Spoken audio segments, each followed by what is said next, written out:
Oh, well, my name's Fox 9, so they get 9-bit Fox, and welcome to another 9-bit book review, I guess. I don't freaking know. I'm pretty sure no one's gonna watch these, but also I don't really care. I'm still gonna make the video. But I just finished watching Sword Art Online, Alicization running. Again, this is part of the third season of Sword Art Online that's gonna be coming out in, I don't know. I just heard that the new Gun Gale Online one's gonna come out. I really want to see that one. Well, this is the new Sword Art Online Alicization arc, and I was reading this one. I'm thinking, oh, sweet! Like, not only is Kirito gonna get his new epic sword that I've seen, but also like we're gonna see like an adventure kind of go on. We're gonna see like Kirito and Yu-Gi-Oh go as they then have to travel to the center city of Centauria as they travel through the northern part of the human realm in this underworld and all this stuff. No. Literally, no. I do like that. I do like that they incorporate a map into this. But basically, they were all the way to fudge up here. They went on a little adventure all the way down to, I believe, around, I think it was here. I think this is the town they're in. Or it was Zacharia? Was it Zacharia? Maybe it was Zacharia that they're going to. I don't know. Basically, the year that they spent traveling all the way down there, we don't see. Because I guess nothing happened, which I was kind of like, oh, that kind of sucks. Like, I kind of would have liked to see more of this, and like even some of the ideas that they set up in the last book, which I guess maybe they'll be paid off later on. Like when you fight enemies or whatever, you level up and stuff like that. That's not really in this. It's just like, oh wow, these guys have such high priority levels. The thing that lets them pick up weapons that are super strong. These guys have a higher priority level than everyone else and all this stuff. For whatever reason. And basically it starts off with Yu-Gi-Oh! And Kirito already at the end of their journey to that town where they're supposed to go to a sword tournament to then become part of the Sword Academy, I think it was. Go with the Sword Academy. And basically, so that way they can train or whatever and go to these certain tournaments. They have to go there for like 4 years. It's already been 2 years since they got there, I believe. Or at least, I think second year since they get into they're in the academy. Basically, they get to this town. They're like, oh, wow. All right, well, we got to do this tournament or whatever. And also, apparently, there's like a little... They call it like a messenger or something like that. That's inside Kirito's hair, like hiding. It's like apparently something super small that grows big and small. And basically is someone who watches over them. And that Yu-Gi-Oh! And Kirito don't know that it's there. It's just something that apparently came from Centauria. And is there to watch over Yu-Gi-Oh! And Kirito. And just to see how their progress is doing. And every so often helps out Kirito and Yu-Gi-Oh! Because even though it says it's not supposed to, it does because whatever reason.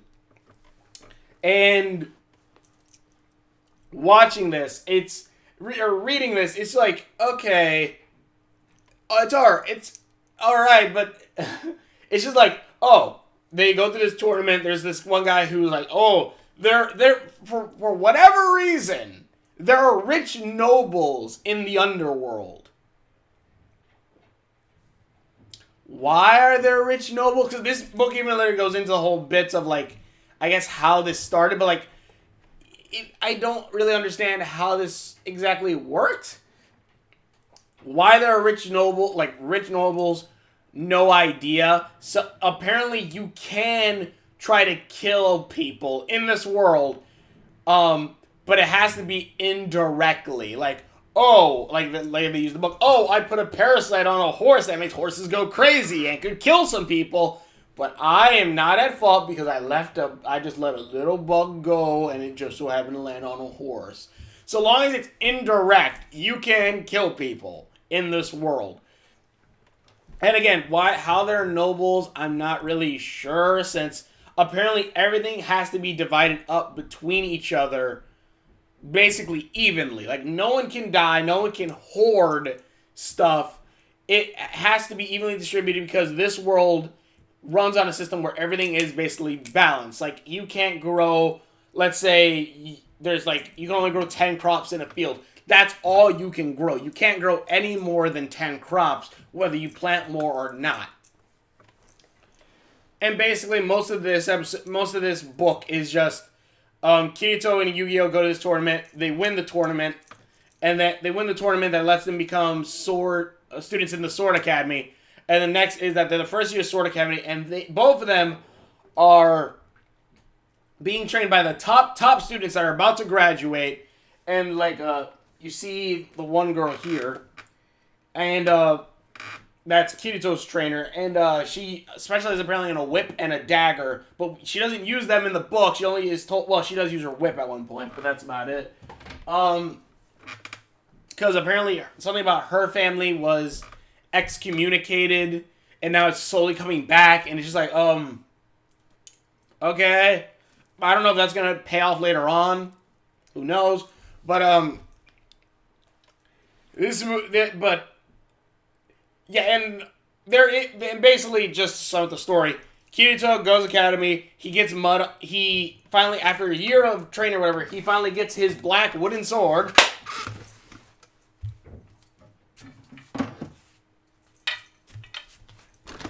He finally gets his black wooden sword. This is Shadow Slicer. But, he gets his black wooden sword that, oh, that's actually my first one. He gets his awesome black wooden sword made from the Giga Cedar, which apparently is one of the trials set by gods in this world, so the administrators.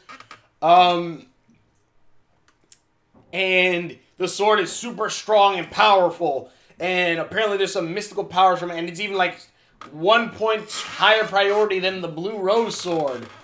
And so Kirito basically, while training to use the sword, accidentally gets mud on the top disciple, the top one. And the top disciple says, well, you can either get punishment, because, you know, any little thing you do could apparently lead to something humongous and big, and basically get you thrown in jail, or you could fight me one-on-one. And the thing is, in this world, what is it? In this world, killing is not good, and lowering someone's life is basically illegal, unless, I guess, if you both agree to the fight, and it has to be a one-hit thing. It cannot be any more than one hit, and it can't kill you. Other than that, yeah. And basically, Kirito fights this guy. Everyone's like, oh, you shouldn't do this, you're gonna die! And Kirito's like, yeah, I'm probably gonna die! But he goes in, fights the guy, and of course he wins. But, well, technically it's a draw, but Kirito knocked off a button, so really it's a win. He wins, and then, his tutor, who was the second seed of this disciples, is like, wow, you did that! And basically she beats the first seed later on, because I'll get into that a bit. But that's basically the gist of what happens in the end credits scene, almost basically, is what it happens. Is that Kirito is now one of the top disciples, as well as Yu-Gi-Oh! And they have their own, they're called pages, the students that they train. And that's kind of it, really. It's like, why are we just sticking on this Sword Academy right now? Why are we going on some kind of grand adventure? Because they do some more story building. Where, like, there's apparently one thing I really do like, and also, I forgot to mention, Asuna,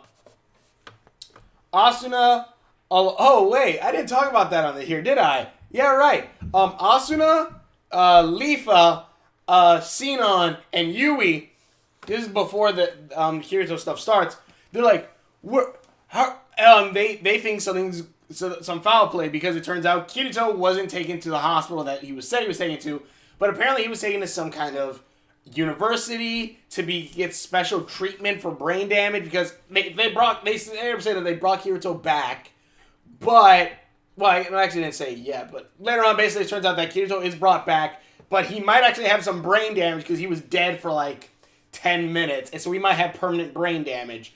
So, but they took him to a special facility that could fix this.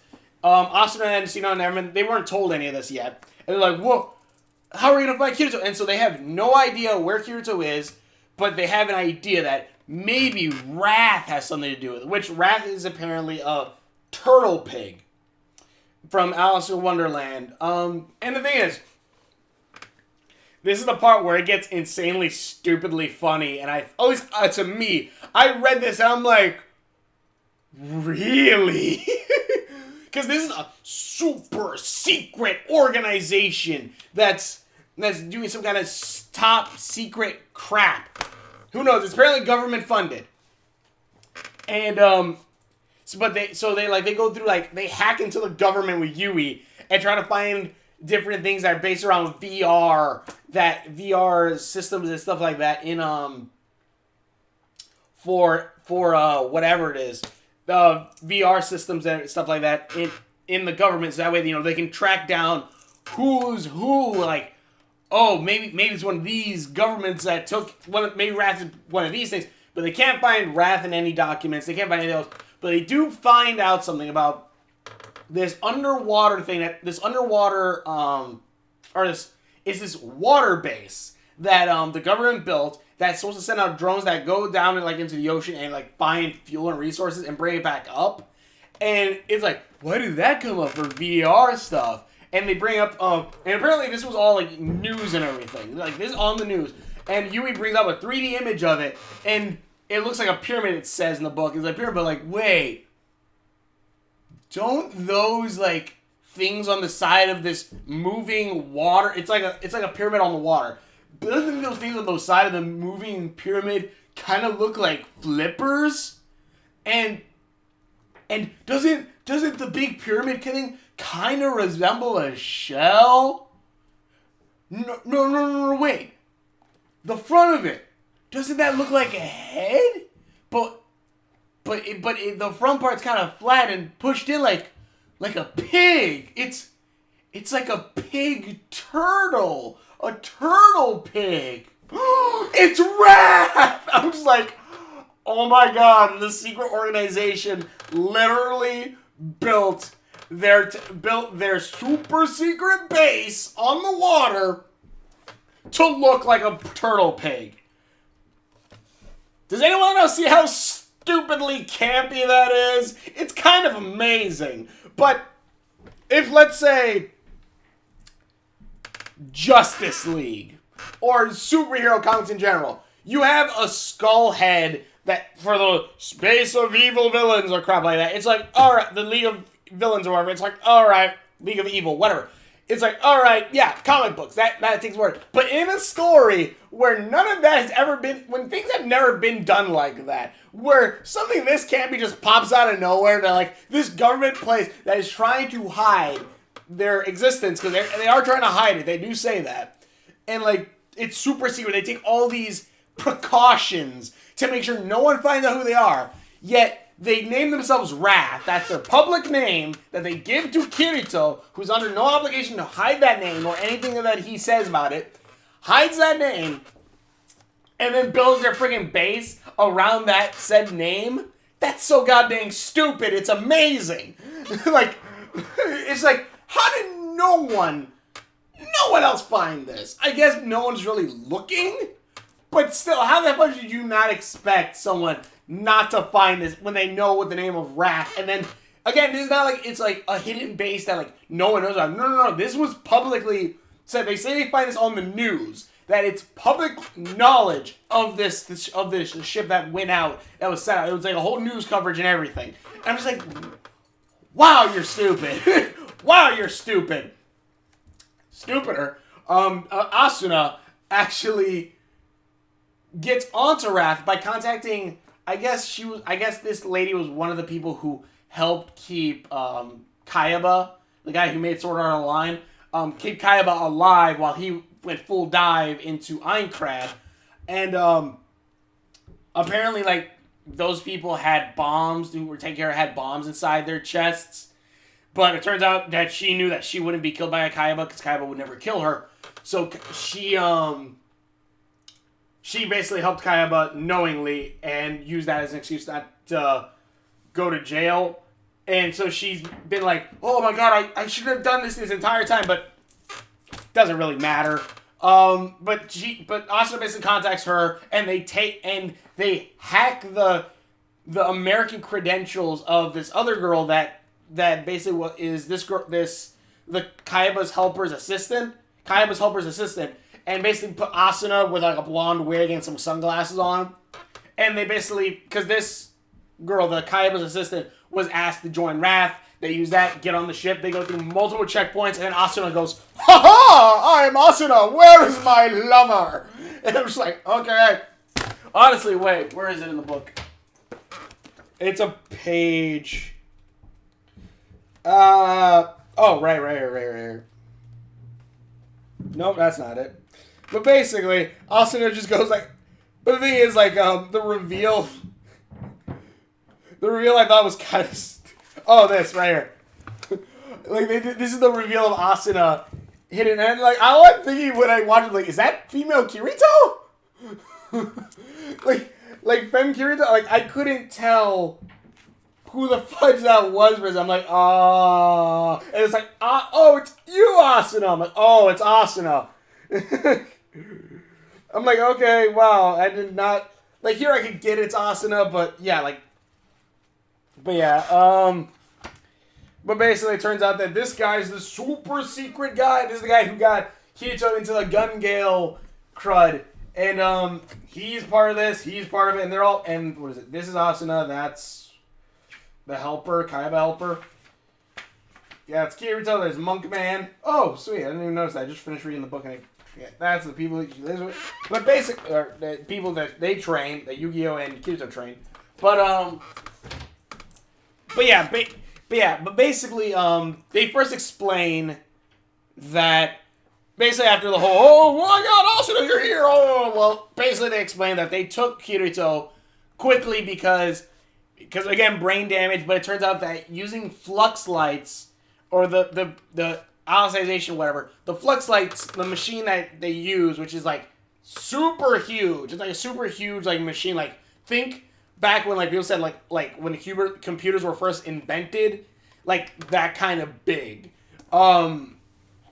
It takes up an entire room kind of thing that Kirito is now in, and apparently that's repairing his brain while he's inside this world. And they explain a little bit more about flux lights. It's not really so much your soul. I'm not going to say it's your soul, but it's whatever this energy that your brain emits.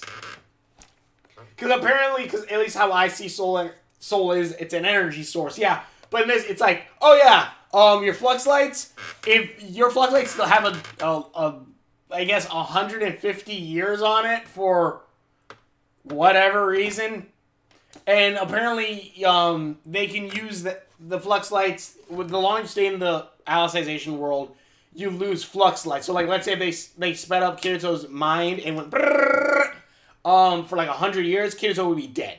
But if they flux lighted for however time, basically they're taking time off of his brain, and that's the only side effect. So like, Kirito will lose like another like 3 to 4 years now because of how long he's been in here off of his 150 lifespan. Actually, it's a lot less because they took around like 15 years. Actually, 10 years. So Kirito's like 15 years older technically. His life expectancy is cut off. Basically they say, oh, this will eventually heal Kirito and he'll be fine. And they explain how that apparently this is all being built because they built this Alicization. Project Alicization is about creating a world to create artificial AIs that can pilot drones to kill people. But there's a snag in it, and it's that these AIs are too peaceful. They're too peaceful, so they need to wait and try to push the limits to make these souls that are stuck inside, I guess they are a soul, but whatever.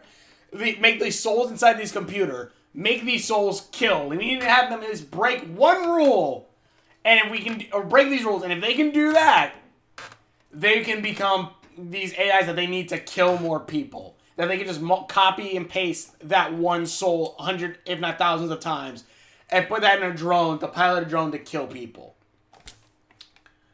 It's a ginormous leap of what the fudge. Because I'm just thinking, because they say like, oh, well, if they can get a drone in there that basically has someone that, a thing that flies it, that doesn't need radio frequencies, so that won't be jammed, then it can, take over.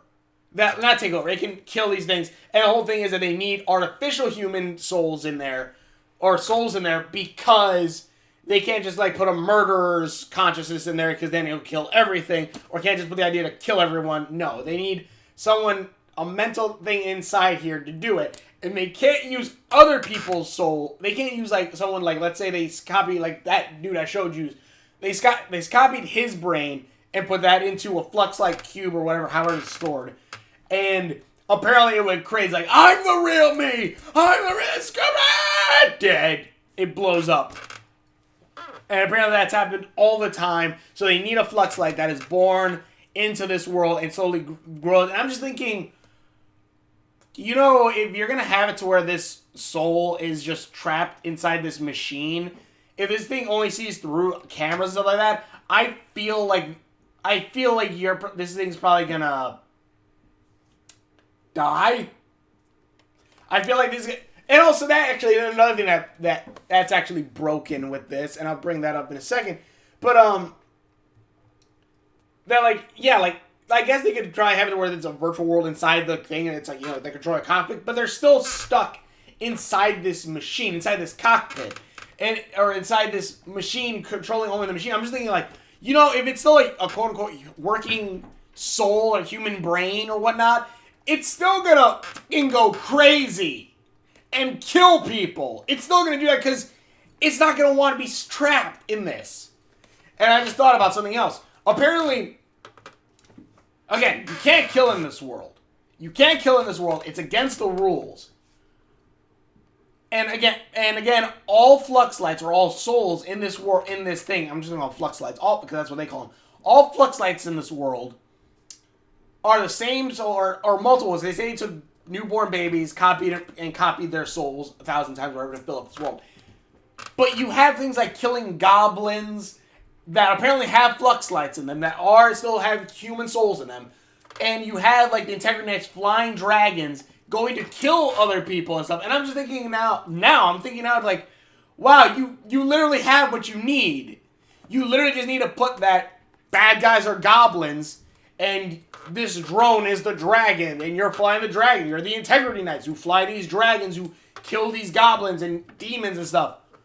Go out there and kill. They literally have what they need. Are they just effing with me? Is this actually Reki Kawahara screwing with me? Thinking like, oh, I'm going to do all this stuff, and they won't even see the twist at the end. And that's not actually the purpose. Or some crap. I don't know.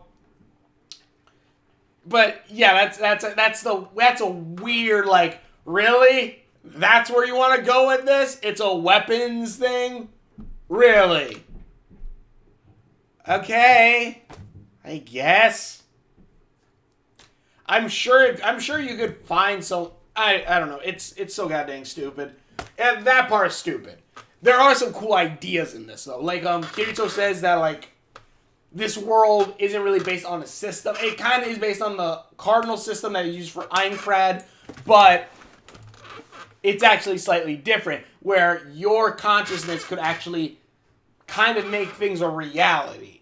Where, let's say, like they use in the book, there's a flower that only blooms in the west. It'll never bloom in the north, and every time you plant it, it dies in the north.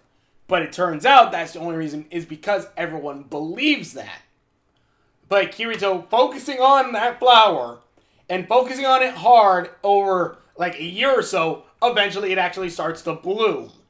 And it's because that you can actually will things to happen. You can actually will yourself to be stronger when, like, in a fight, when he's fighting against one of the higher-ups. He goes and wills basically himself to get stronger and basically grows stronger. And I'm like, that's kind of a cool idea. And it eventually would be kind of cool because, like eventually Kirito could basically pull, like, a Matrix. Well, then again, yeah, now that I think about it, it's the Matrix. There is no spoon. You can make yourself stronger if you believe you are stronger, because you know that none of this, quote-unquote, exists. And that's basically it. Yeah, but it's more in a fantasy-like setting, which is kind of a cool idea, I think. But yeah, this is... And that's kind of a cool idea, and I really want to see more of that. I want to know more about the little guy who's, like, watching off of Kirito's head. Like, the Watcher, I think it's called, or whatever. I want to know more about what's with that. I think Alice probably sent it. But also, I just saw, like, the beginning, it has, like a quick, like, what's going to happen in the book, kind of. And it shows it through pictures. And I'm like, oh, sweet, I see someone. But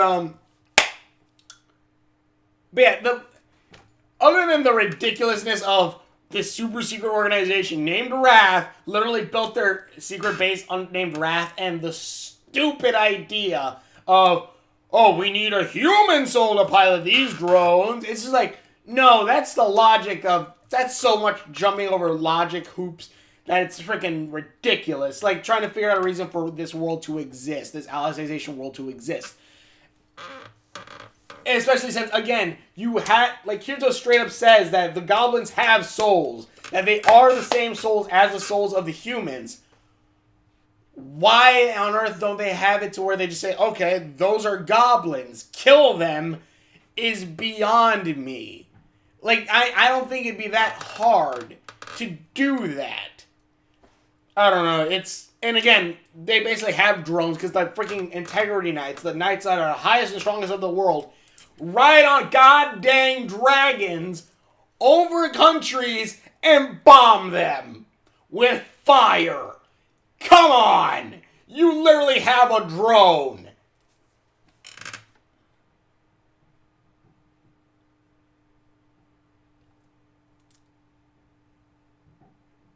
I don't know.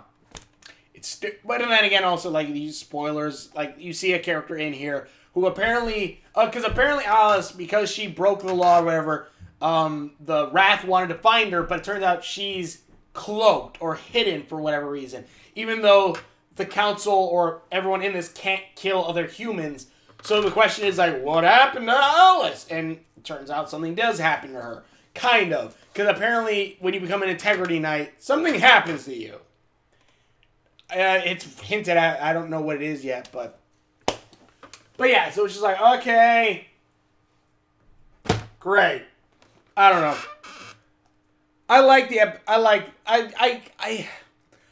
This was kind of rough to get through a little bit at some parts. Some parts, it kind of got a little rough to get through. Kind of sucks that, because again, apparently Kirito hasn't been fighting anything. It's like, they're just staying at the same level. I'm just like, it would be kind of cool to see them slowly, like, level up as they go through an adventure and get to Centauria, and then get to the Sword Academy and stuff like that. At least they're not doing classes, I guess. But yeah, it's just like, what the fudge? Even like, and there's, at least I think I saw some writing mistakes in this, like translation mistakes or some writing mistakes in there. I don't know. I'm not really the best to say, but still, I think I saw like a couple of them. Like, oh, really? Oh well. But in any case, I'm going to keep watching more. I do like, though, that it's called Alicization Running, and Reki Kawahara basically says, like, it's like a program that's being run. And I'm like, okay, that's okay. I'm a sucker for things like that. Like Kingdom Hearts having Birth by... Kingdom Hearts, like, all of Kingdom Hearts, like, different stories up. They have, like, something to do with computers. Like, Birth by Sleep is BBS, which is for, like, boards and stuff, like, for bulletin boards and stuff like that on, like, a system or online.